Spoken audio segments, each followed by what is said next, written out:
Hey guys, it's Erin. Taking a quick lunch break and figured I would touch base with you all. Um, Last week was messed up. Okay. I saw my doctor and liver lesions reduced by half, lung nodule, not so great because COVID. However, she capped off that very good news with, but as you know, stage 4 colon cancer is a chronic disease. So though we may get all of the parts of cancer down, and go on to maintenance chemo and continue to scan you, there will come a time where it'll reattach wherever it wants. And I started thinking to myself, okay, as much as I'm suffering, if it comes back, or as she would say, when, do I want to keep going through this shit? Well,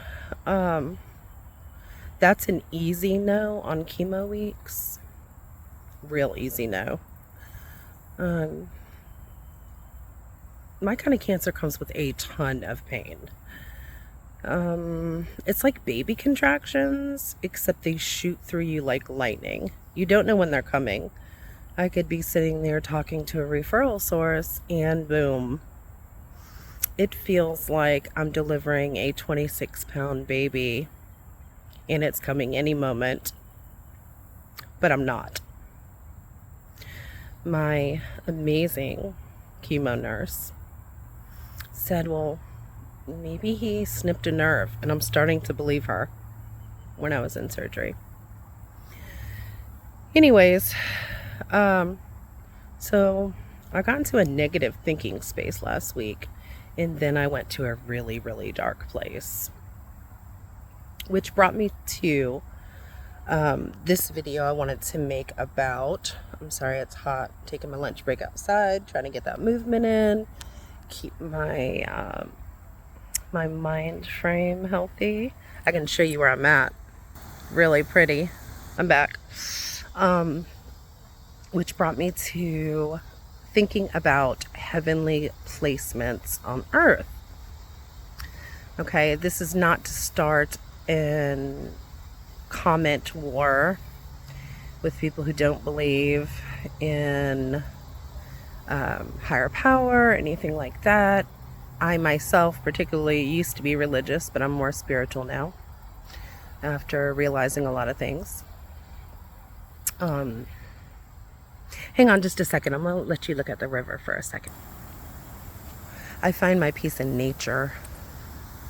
Find a lot of peace in nature. Okay, back to heavenly placements. So, before I worked with families in crisis and hospice, I did middle management facility work and worked with folks who had Alzheimer's, dementia, and witnessed a lot of them passing away.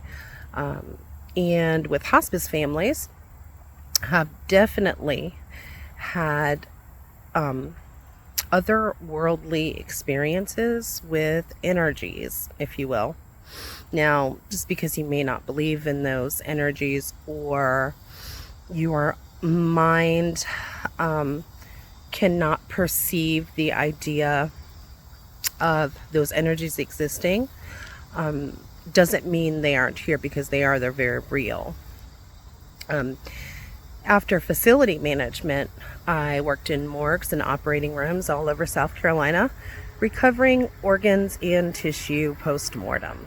So basically, if you have a little heart on your license, I was the girl who skinned you, deboned you, removed your heart for valves, everything else. Well, I've had otherworldly experiences in those morgues too. But it got me thinking about earthly placements, because last week when I was in that super dark place. And I do mean super dark, like my bottle of morphine looked like candy. My Glock looked tasty.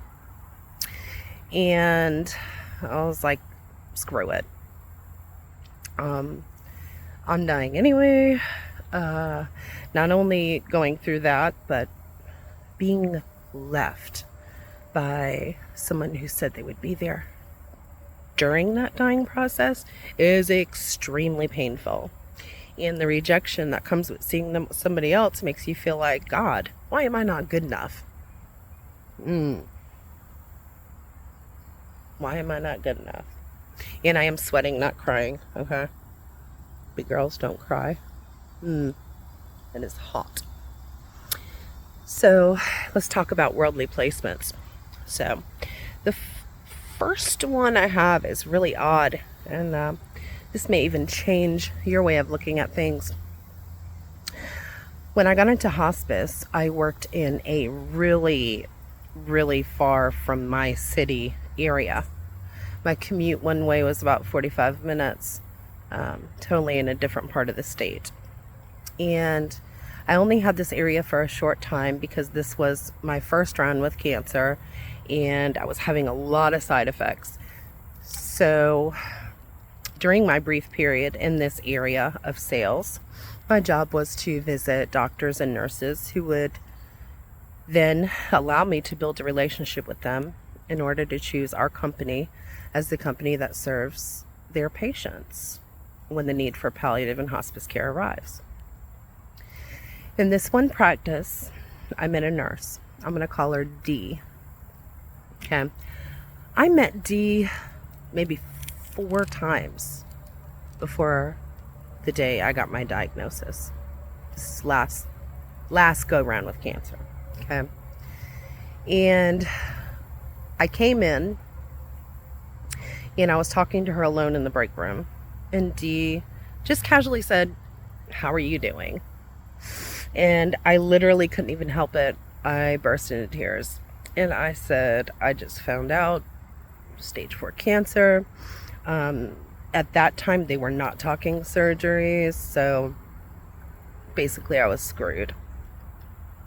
Well, not long after that, they changed my territory. And I didn't see Dee again for a long time. We had each other's phone numbers, and I'd go through some pretty hard days. Like, and my reactionary thing is to isolate. Most of you on here are my close friends, know I isolate when I'm going through a hard time. I literally won't talk to anybody. I will hole up in the apartment and be a freaking hermit. On those hardest, darkest days, out of nowhere, I'd get a text from Dee. It's almost like she sensed me. Now, I knew she was very in touch with her higher power. I knew that she had a close relationship with God and that she prayed, because she told me she would pray for me. But you know, when people say I'll pray for you, a lot of times they just say it to say it. So I'd be in like this incredibly dark moment, bawling my eyes out, and all of a sudden there'd come in a text from Dee out of nowhere. And one time I just asked her, after like the 5th time it happened, "You always text me when I'm having the hardest days. How do you know?" And she responded, "I just listen for spirit to cue me." And I was like, this woman hears from her higher power. She hears from her higher power, clearly. There was no doubt about it in my mind. There's some other people like that in my life, okay? There is a veteran who I met probably more than 15 years ago when I was in facility middle management. He helped me with all my veteran events. This is someone who was like head over the color guard. We were able to do some beautiful things for veterans together, and this became a lifelong friend. Lifelong friend. Okay. Again, when I was in my darkest moments, isolating, didn't even put anything on social media, nothing. No cues to know that I was literally on my hands and knees on the living room floor crying out to God, like, what is happening? There would pop up a text. And this went on for years. And last week, I was fighting 2 infections, one in my lung and a secondary infection. I think it was like a post-COVID rehashing or whatever. And I'm literally suicidal after some news came out after my doctor talked to me and basically told me, you'll be going through this hell for the rest of your life or until you just can't handle it anymore. On top of that, I found out that someone who hurt me very, very, very, very badly was like living their best life. Like, this person's still legally obligated to honor their promise of sickness and health, death and heart, and they're living their best life, dating, beautiful place, and it just triggered me into a dark place. I'm like, why am I not good enough? At the same time, I had somebody who also is supposed to love you, right? Your parent verbally wound me horribly. Okay, that's a different story for a different day. However, currently I was just like, I'm done. I don't even want to keep going. Why should I keep going?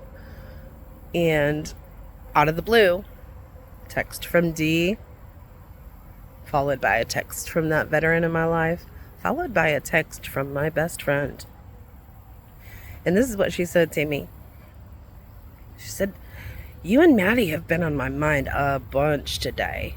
And I just laid down on the bed and I started praying and crying. What is going on? And that was that. It clicked for me. When you truly have like a connection to people, when you care about somebody, you can feel that energy.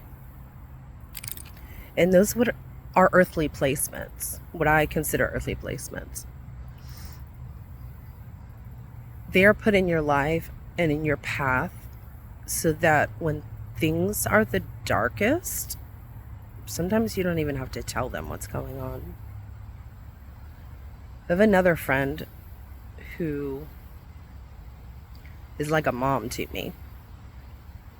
She's done the cooking, she's done collaborating to put together care items and packages for me and Maddie.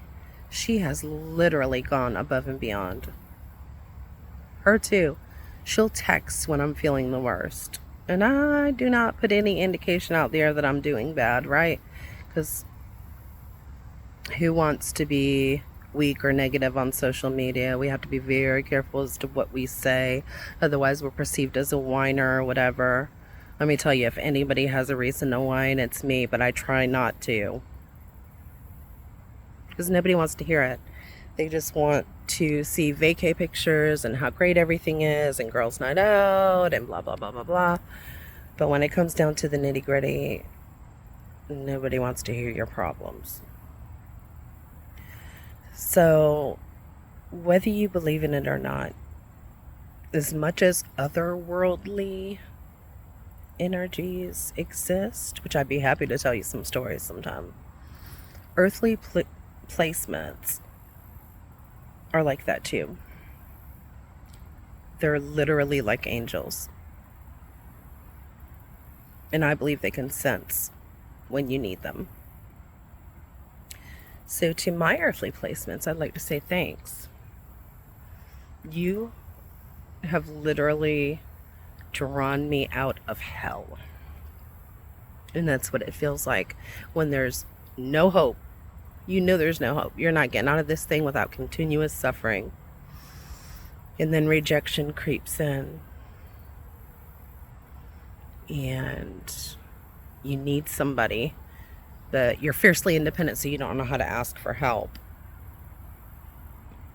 They come help you anyway.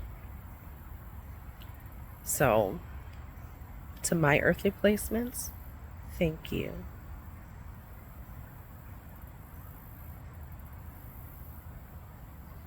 Healing through perception. It's kind of like that saying, it takes a village. Totally does. It's taught me to look out for other people, to meditate more, to find out what people need. So, thanks.